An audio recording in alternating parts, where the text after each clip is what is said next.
Parece que el relato instalado desde hace años por Washington, en el cual se involucra el bloqueo, la dictadura y el dictador, comienza poco a poco a desmoronarse. Luego de la fallida misión Guaidó y las negociaciones en México, vinieron los conflictos internacionales y de la mano con ello, la falta de materia prima.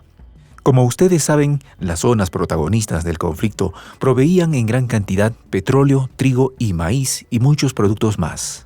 Como consecuencia del mismo, sus producciones han comenzado a recortarse. ¿Y dónde hay petróleo? En la nación bolivariana. Hoy, Maduro tiene la oportunidad de tomar las cartas y barajar a su favor. Y eso está haciendo.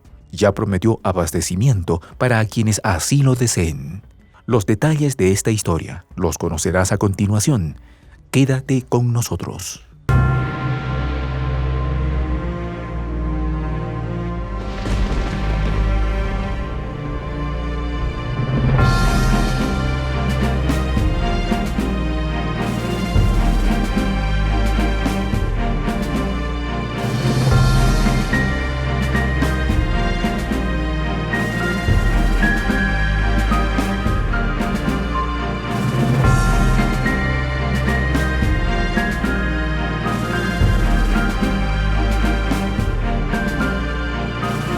Voz de la Patria Grande.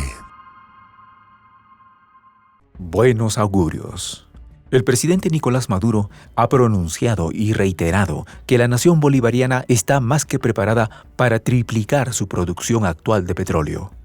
El propósito de tales medidas persigue un fin concreto: lograr un equilibrio en el mercado frente a la crisis por el conflicto europeo. Como ustedes saben, el mismo tiene causas, consecuencias y subas para todos los productos. Pero en ese ajuste se encuentran fundamentalmente aquellas materias que se exportaban desde las naciones protagonistas.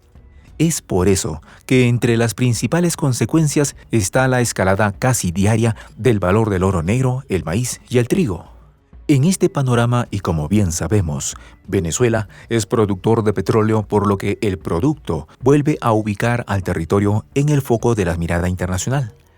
Frente a este escenario, Maduro y su administración se han pronunciado.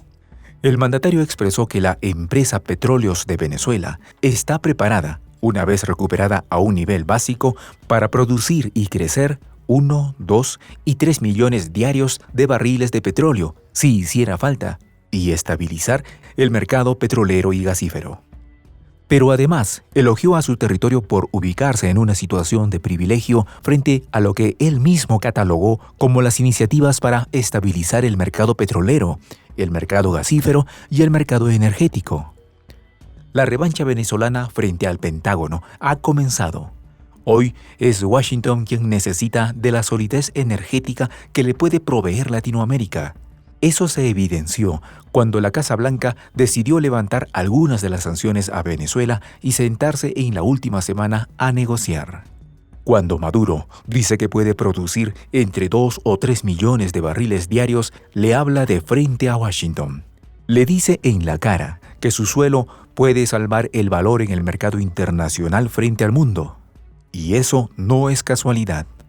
La potencia del norte viene atormentando a su administración hace años. Es el momento en el que el mandatario bolivariano puede levantar la cabeza y decir: aquí viene el perro con las rabas entre las patas.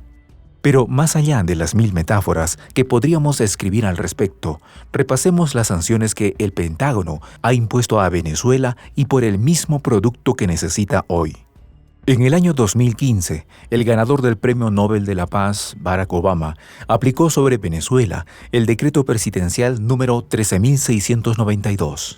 Allí se establecía que la nación bolivariana era amenaza extraordinaria para la seguridad nacional y para la política exterior de Washington.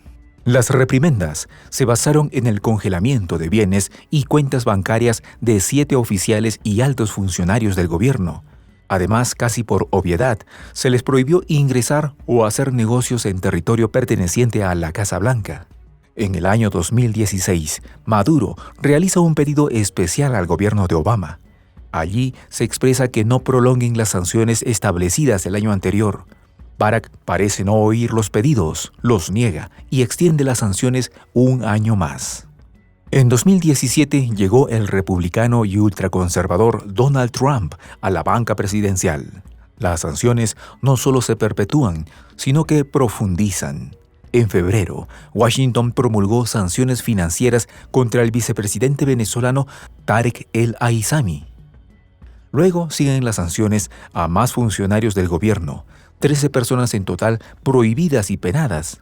En julio del mismo año, le llega el turno al presidente de la nación.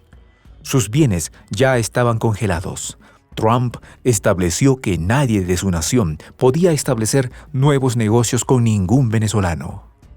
Y es aquí, en 2017, cuando llega una de las penalidades más mortíferas. Se prohíbe el comercio con la petrolera estatal. Ustedes se preguntarán, ¿dictaron sanciones a la misma petrolera que hoy le gritan auxilio? La respuesta es sí. Venezuela, en ese preciso momento, pedía la capacidad de obtener créditos, activos, infraestructura, técnicos. El objetivo de Washington era asfixiar su economía. Venezuela no podía obtener dinero, y a la nación le arrebatan una importante suma de ingresos. El sistema de salud venezolano fue uno de los sectores más golpeados. Se volvió imposible adquirir insulina, por ejemplo. Pero eso no termina allí. En el mismo año, la Unión Europea prohibió la exportación de equipamiento militar a Venezuela. Los bienes de Nicolás Maduro y personas allegadas a él también se congelaron allí. Al año siguiente, en 2018, Washington prolonga las sanciones y, como si fueran pocas, incluye algunas más. La lista de nombres prohibidos se prolonga y 20 empresas venezolanas entran en el círculo de las penalidades. Donald Trump arrinconaba al Banco Central, a la petrolera y a las exportaciones de oro que realizaba el país. Cubría todos los ámbitos posibles. El pueblo venezolano estaba sobreviviendo. Ya en 2019, el fin de Washington era claro: dejar sin oxígeno a las empresas petroleras. Ojo, ellos compraban productos, pero debían realizar sus pagos a cuentas bloqueadas, es decir, que los bienes de Venezuela en el extranjero también se congelan. En enero del mismo año, aparecía en escena Guaidó, el arma que el país utilizará frente a la escena nacional. Un proyecto que tenía un objetivo concreto, pero no sencillo: destruir a Maduro. Esa historia ya la saben de memoria, pero aún así no duró demasiado. Cuando en 2019 Washington dejó de poder adquirir petróleo venezolano, adivinen a dónde fue a buscar. Claro pues, al oso. Y el oso le dio. Hasta hace 2 semanas que comenzó el conflicto. Para la nación bolivariana y su economía fue un duro golpe. Recién en 2020 hubo buenas noticias al respecto. El Ministerio del Petróleo anunciaba que la producción del país sobrepasaba el 1.000.000 de barriles diarios. En la información oficial de PDVSA se señaló que la producción fue de 1.041.660 barriles. Luego, en muchos lugares, se sostuvo que era finalmente 755.000 barriles cada 24 horas. Hoy, en pleno 2022, Washington envía a Venezuela una delegación para hablar de seguridad energética. Venezuela lo recibe y los trata cordialmente.